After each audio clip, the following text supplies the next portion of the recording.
Good evening students. आज हम class 12th का सेट बी करेंगे। तो चलिए स्टार्ट करते हैं फटाफट से। First question is the electrons ejected from metals due to effect of light are called. बच्चों, जो इलेक्ट्रॉन्स लाइट की हेल्प से इजेक्ट किए जाते हैं उनको बोलते हैं फोटो इलेक्ट्रॉन्स। तो इसका राइट आंसर हो जाएगा option number C, that is photo electrons.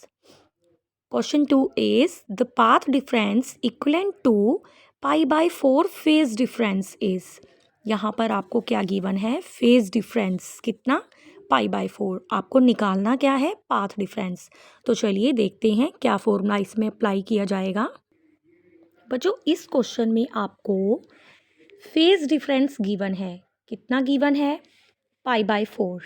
ठीक है, और हमें पता है phase difference is equal to 2 pi by lambda into delta x, where delta phi is phase difference.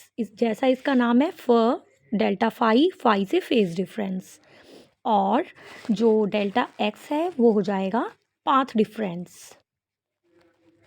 तो ये रिलेशन होता है, इसको हमने अप्लाई करना है। हमें गिवन है डेल्टा फाई हमें गिवन है पाई बाय 4। तो ये हम ऊपर पुट कर देंगे फॉर्मूले में। तो हमारे पास क्या आ जाएगा? Pi by 4 is equal to 2 pi by lambda into delta x. यहाँ पर इसे थोड़ा सा सोल्व करना है। पाई से पाई कैंसिल हो जाएगा, ये लैम्डा ऊपर चला जाएगा, 2 यहाँ नीचे आ जाएगा। तो डेल्टा एक्स की वैल्यू क्या आ जाएगी बच्चों? Lambda by 8। This will be your. तो क्वेश्चन नंबर 2 का राइट आंसर हो जाएगा option number D, that is pi by lambda by 8। Now we move towards question number 3, that is electric field intensity due to an electric dipole varies with distance of the point from the centre of short dipole as. हमें पता है जो electric field intensity होती है वो inversely proportional होती है cube of distance from the point of centre of short dipole. तो इसका राइट आंसर हो जाएगा option number 4, that is D, E is inversely proportional to R cube. Next question is question number 4, the best instrument for accurate measurement of EMF of a cell is. हमें पता है best instrument कौन सा हो जाएगा? Potentiometer. तो इसका right answer हो जाएगा option number C. Now we move towards question number 5, that is which of the following electromagnetic waves has smaller wavelength।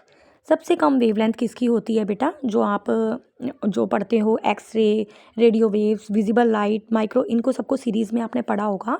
तो उसमें गामा रेज की वेवलेंथ सबसे कम होती है और इसकी फ्रिक्वेंसी सबसे ज़्यादा होती है। Now question number 6 is what will be the bands of color in sequence on carbon resistor if its resistance is 120 ohm। आपने कार्बन रेसिस्टर के लिए सारे बैंड्स पढ़े होंगे, किस कलर के लिए कौन सा बैंड डिसाइडेड है। तो यहाँ पर इसका आंसर आ जाएगा, हमें गिवन है 120 ओम रेसिस्टर। तो 1 के लिए बच्चों कौन सा कलर होता है? ब्राउन। नेक्स्ट हो जाएगा हमारा कलर रेड, फिर हो जाएगा black, and last one is gold. यहाँ टॉलरेंस जो है वो 5% है, तो हमारा आंसर गोल्ड हो जाएगा last. Next question is can we decrease the range of a given ammeter. इसका आंसर आएगा बच्चों नो। हम एमीटर की रेंज को इंक्रीज तो कर सकते हैं पर डिक्रीज नहीं कर सकते। Next question is what is the speed of light in vacuum. Very easy question. ये तो आप क्वेश्चन मेरे ख्याल से छोटी क्लासेस से पढ़ते आ रहे हैं। इसका राइट आंसर हो जाएगा C is equal to 3 into 10⁸ metre per second. This is the speed of light in vacuum. Now we move towards question number 9, that is why are alkali metal surfaces most suited as photo sensitive surfaces. Alkali metals को हम photo sensitive surface क्यों बोलते हैं? क्योंकि उनका work function क्या होता है? कम। जिन मेटल सरफेसेस का वर्क फंक्शन कम हो उनको कम एनर्जी देनी पड़ेगी इलेक्ट्रॉन को इजेक्ट करने के लिए। तो ये आप इसमें एक लाइन लिख सकते हैं, because their work function is low. बच्चों question number 10, an inductor act as a conductor for DC, why इसका आंसर होगा because inductor generates a back electromotive force. जो इंडक्टर होता है वो एक बैक ईएमएफ जनरेट कर देता है that opposes any change in current. और डीसी में क्या होता है, करंट कांस्टेंट होता है, वहाँ पर there is no change in magnetic field due to induce a back EMF, तो इसलिए वो ईएमएफ को भी नहीं इंड्यूस कर पाएगा।